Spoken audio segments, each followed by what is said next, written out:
Pessoal do Olho Vivo, tudo bem? Então, vamos começar agora uma trajetória falando sobre nossas cerâmicas aqui de Canelinha, do Vale. E nada melhor do que nós começarmos a falar com o seu Valdir aqui da Cerâmica Tupi, que pelo que a gente vê é uma cerâmica de sucesso, que vem crescendo, né? Muito bem organizado.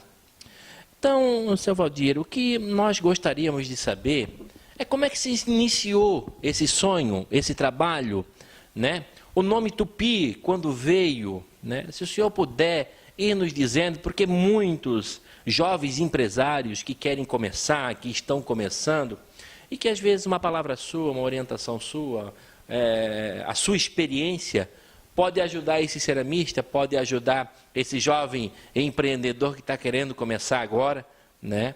Que queira começar e não queira como esses aventureiros que vêm e ficam com a vida frustrada, né?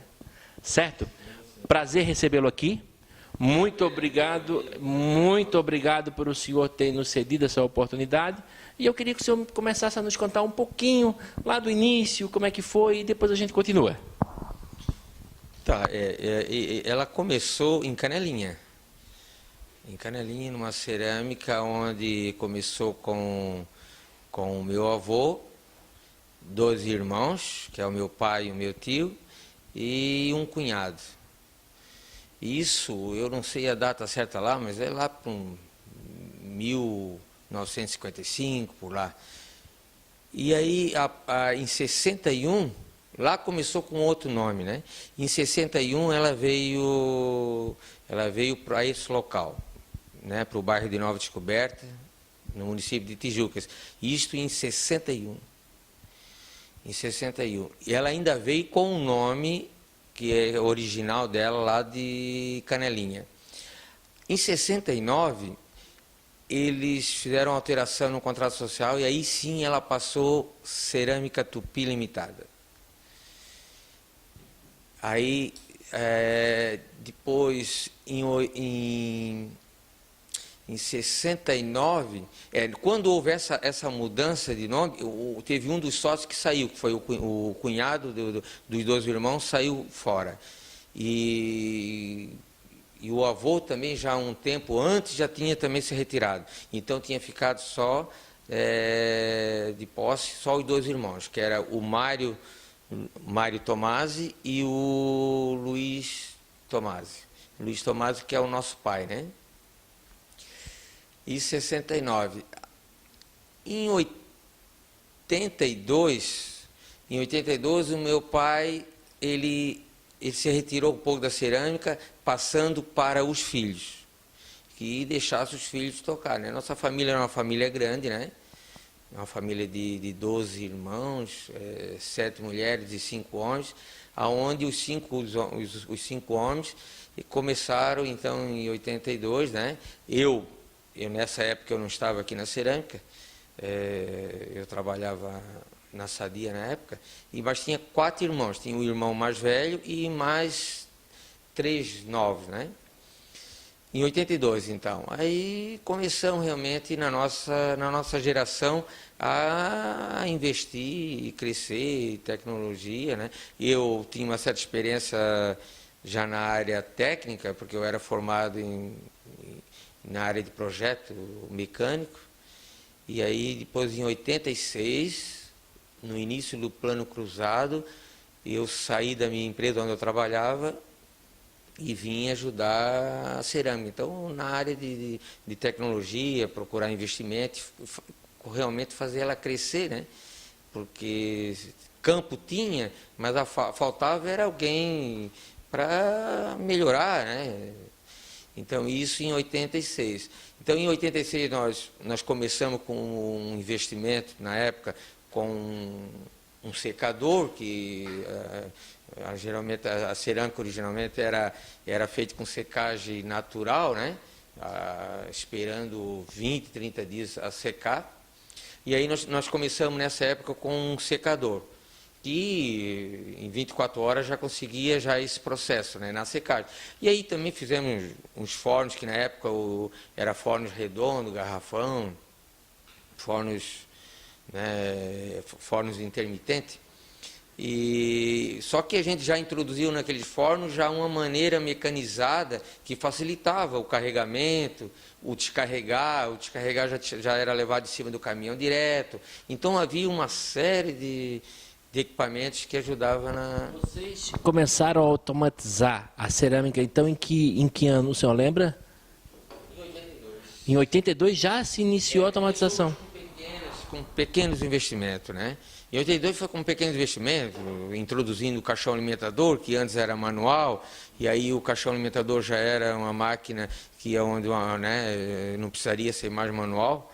Então, com pequenos investimentos, mas a grande transformação começou em 86, né, com o secador e com esses fornos intermitentes que eram introduzidos, umas vagonetas no carregamento, então facilitava a mão de obra, né? Quantos funcionários hoje tem na casa? Hoje, nós temos uma faixa de 110, né? 110 porque nós temos muito pessoal, funcionário de extração, que usa na extração, nós né, vendas, isso inclui também o setor de vendas, setor de manutenção, né, tem toda uma estrutura, mas a produção mesmo, na fábrica mesmo, nós temos duas empresas hoje, né, temos a Cerâmica Tupi e a Cerâmica, eu não tinha concluído ainda a história, mas eu achava até interessante continuar um pouquinho na trajetória lá da história, né, de 86, porque em 90, até ali nós só tínhamos a Cerâmica Tupi. Em 94, aí nós fomos também fomos mudar o processo de queima, que foi a introdução de um forno túnel, né? Era muito usado na Europa o forno túnel, e no Brasil não havia, se tinha 2 fornos no Brasil aí que usava. Então, em 94, nós colocamos um forno túnel, né, que era um processo mais rápido de queima, né? Claro que ali também, em 94, colocamos um equipamento de São Paulo, né, através da Bonfonte, e colocamos também, automatizamos o carregamento das vagonetas. Então, nós já passávamos, em 94, ter uma produção com extrusão, com automação de carregamento, secador e com forno túnel. Então, isso facilitou a queima, né? É claro que a gente teve muita dificuldade, porque era uma coisa nova no Brasil, não era uma coisa muito usada, né? Na Europa se tinha alta tecnologia, mas nós aqui tivemos que começar de baixo. Então, já melhorou a produção, né, em 94. Aí, o que aconteceu? Aí, claro, sempre tentando melhorar equipamento que facilitasse a mão de obra, tirasse o serviço pesado e colocasse um serviço leve, aonde uma pessoa não ia se cansar, quer dizer, ela ia ter um rendimento melhor. Então, sempre foi na área de mecanização e automação, para aliviar o esforço físico, né? E, consequentemente, vai trazendo mais produção, tudo, né? E 2003, nós achávamos que nós deveríamos aumentar a produção, e aí começamos com a Cerâmica Guarani, né? Foi 2 anos de construção da cerâmica, e aonde nós fomos melhorar mais ainda o processo, né? O processo tinha muitos equipamentos novos, né, onde facilitava, né, já havia um descarregamento, as vagonetas, tinha todo um sistema já novo, né? Mas, em 2010, então nós fomos buscar uns equipamentos na Europa, né, para introduzir robô, né? Então nós melhoramos muito isso aí na parte de automação. Então, a partir ali de 2010, com novos estudos, nova mudança, tecnologia trazida da Europa, então nós conseguimos fazer isso na Cerâmica Guarani, uma cerâmica onde que ninguém colocava a mão num tijolo mais, né? Quer dizer, desde o processo da extrusão, secagem, o carregamento dos vagões do forno, o descarregamento, a paletização. Então, hoje na Guarani tem 2 robôs. Um robô ele faz o carregamento dos vagões, ele faz os pacotes para a queima, e nós temos um outro robô com um sistema de paletização, onde é feito a paletização, é feito passado o filme, estresse, né? Tudo com empilhadeira, então vai para a expedição, depois para o carregamento, sempre sem ninguém colocar a mão. Então, praticamente é isto, né? Aí vocês conseguiram então fazer toda a automação da cerâmica, porque hoje todos se perguntam como é que consegue, porque pelo que se sabe, não se mexe, a luz elétrica aumentou, o custo aumentou, mas se conseguiu manter o mesmo preço, né? Aí tem gente que pergunta, mas e qual é a varinha mágica que consegue fazer isso? Dado a esse investimento, a esse estudo, pelo que eu estou percebendo, que o senhor está me dizendo, né? Porque parece que há esse congelamento nos valores, é isso? Ou até o valor do teu produto, do produto em si na ponta, tu está vendendo um pouquinho mais barato para ter concorrência, né? Porque a concorrência hoje é muito grande e pode-se dizer de alguma forma até meio desleal, né? Isso ninguém pode mudar. A trajetória de preço. O preço é a oferta e a procura. Quer dizer, nós temos várias fases com preços bons, porque há uma procura maior, né? Eu sempre comparo a cerâmica como uma verdureira, um hortifruto granjeiro, onde o produto se sobra, o preço vem lá embaixo. Então, na verdade, a cerâmica é um pouco parecida. Quando há procura, o preço é melhor. E quando há muita oferta e a construção cai, né, baixa, então automaticamente os preços não sobem. O que acontece? A inflação vai comendo, né, o valor ali e não tem como subir, né? Então, o jeito é se virar naquilo. Agora, claro que a gente sobrevive mais porque a gente sempre acreditou na cerâmica. Então, nós somos uma família, são 5 irmãos, e a gente vive disso, né? Inclusive tem o meu pai, a nossa família praticamente vive da cerâmica. Então, a gente sempre procurou investir muito por acreditar no negócio.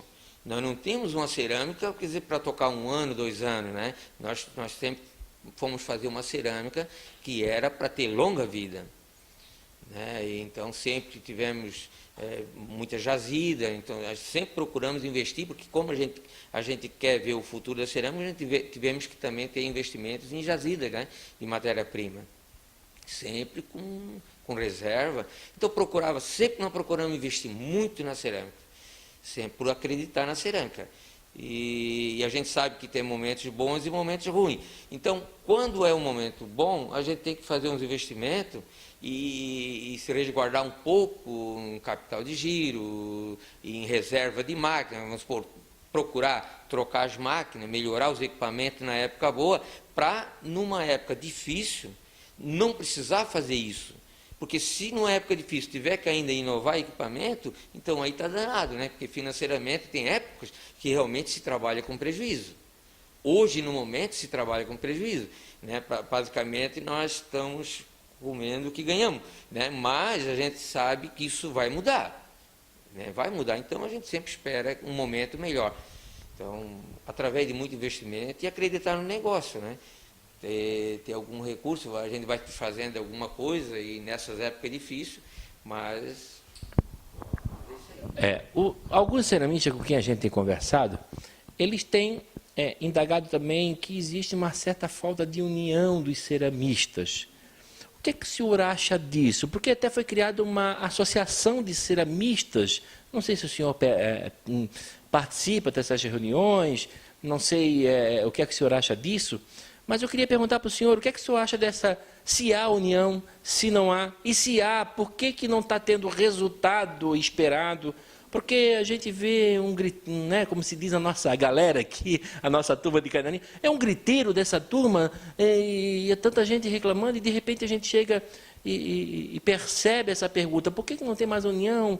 Ou será que a nossa associação realmente está no caminho certo?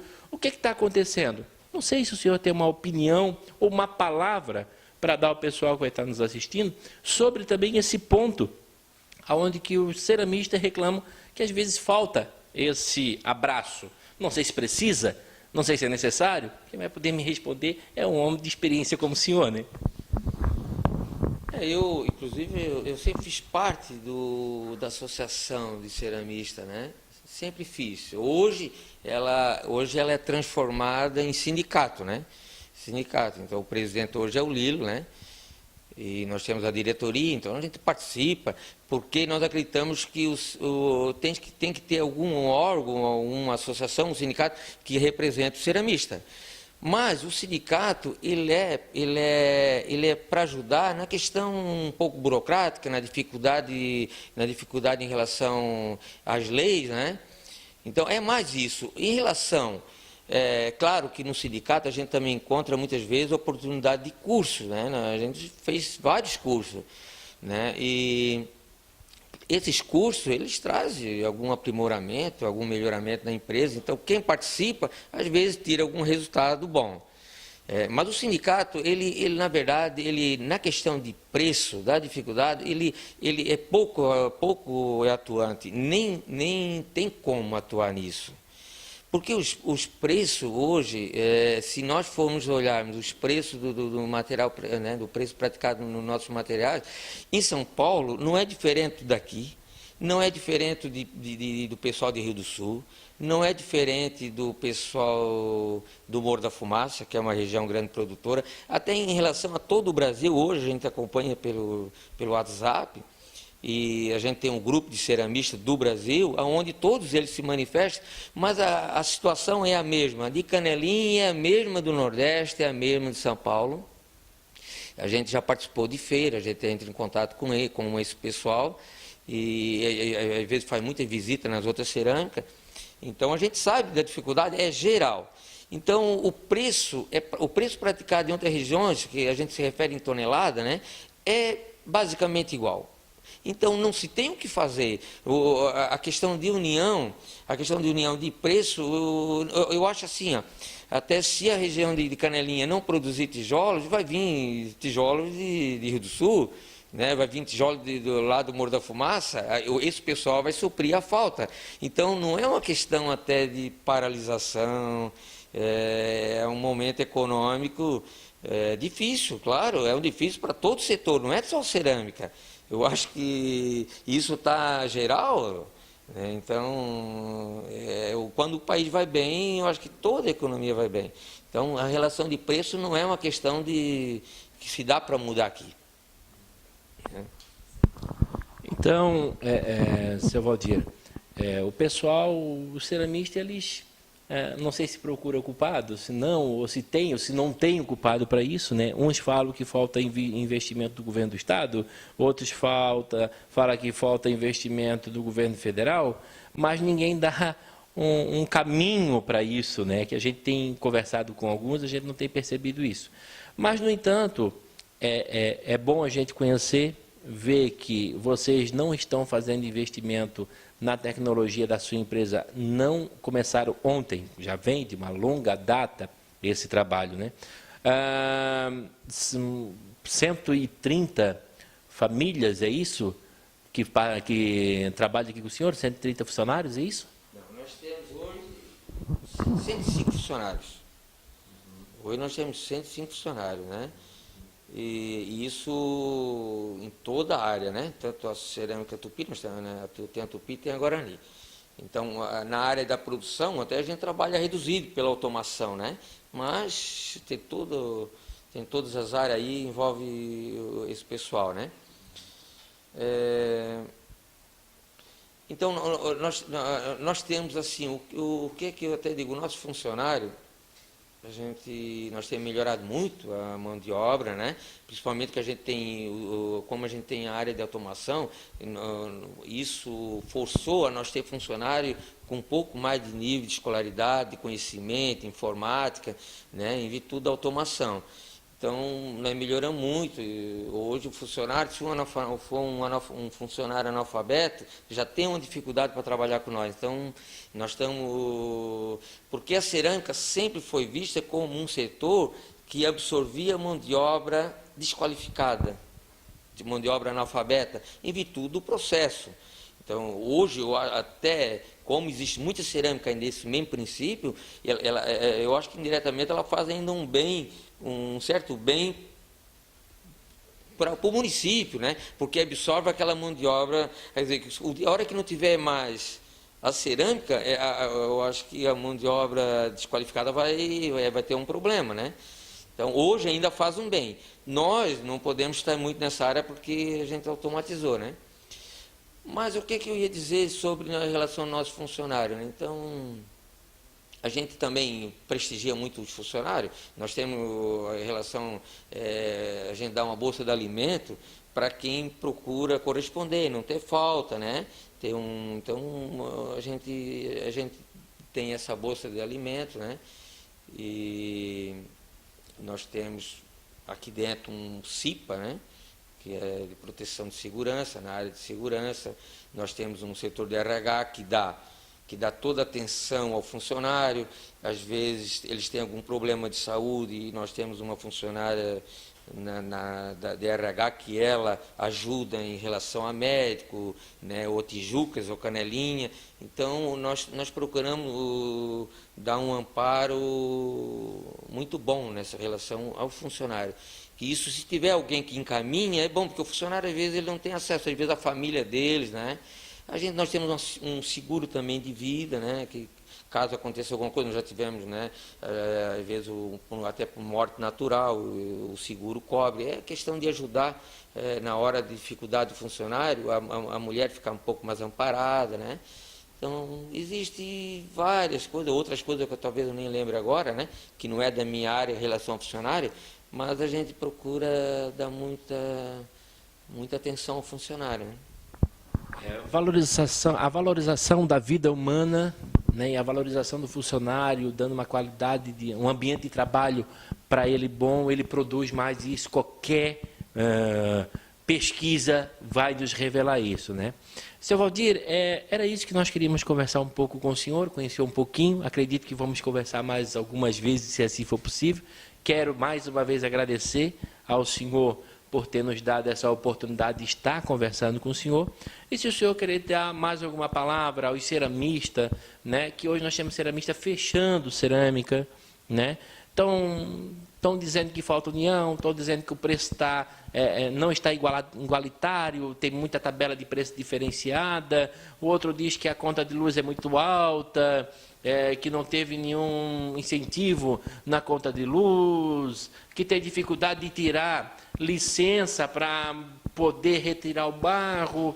Enfim, se o senhor puder dar mais uma palavra a esses ceramistas que vão estar nos assistindo e vão estar ouvindo o senhor muito curiosos, né? Quem sabe uma palavra sua pode esclarecer muita coisa, que eles ficam com o coração apertado, né? Que a gente viu o ceramista dizendo que gastou dinheiro para tirar a certidão do Fátima e não consegue. Que teve que parar por causa da conta de luz, porque como eu já disse e vou repetir, a tabela, não existe uma tabela, é muito diferente a tabela praticada aqui no nosso vale. Não sei se isso procede, eu estou trazendo para os senhores a informação que a gente ouve lá, mas o senhor queria deixar uma palavra com eles? Não, o que eu deixo de incentivo para o ceramista, eu tenho que acreditar no negócio, né? A cerâmica tem que acreditar e gostar de trabalhar com cerâmica, senão ela é difícil lidar com ela. Ela é uma empresa agressiva ao meio ambiente, né? Ela tem a dificuldade de extração, que é a questão do minério, que é do poder da União. Então está na mão do governo, né? Abaixo do subsolo, ele que tem o poder disso. Então tem dificuldade, tem que apelar para órgãos do governo. A Fátima, a licença da empresa, a licença da extração, né? Então, no município também tem, o município, né? Ele tem que permitir que se extraia dentro do município. Então é muito dificultoso, né? Hoje, falar nessa questão de meio ambiente, não é fácil estar legalizado 100%, né? Mas por isso que existe o sindicato. O sindicato ele pode mostrar o caminho, ele não vai dar licença, mas ele mostra o caminho. Né? Então, o que eu diria é que quem está dentro do sindicato, ele pode ter um caminho mais facilitado. Porque hoje é difícil tocar sozinho, muita lei, muito burocrático. Eu acho que é um país mais burocrático do mundo, pelo que eu vejo assim, que é dificuldade em tudo, é muito burocrático. Até sair o produto, a gente perde muito tempo na questão da burocracia. Então, isso é uma falha do governo. O governo hoje, nós temos com uma certa dificuldade em virtude disso. Mas, o que é que vamos esperar deles, né? Mas o ceramista, quem procurou investir, talvez esteja um pouco mais claro a situação dele, né? Porque ele investiu, ele acreditou. Então, nós temos um exemplo aí da cerâmica do Niso, que ele investiu, tem uma cerâmica da galera lá que tem um forno, esse forno móvel, é um forno para uma cerâmica pequena, acho muito recomendável.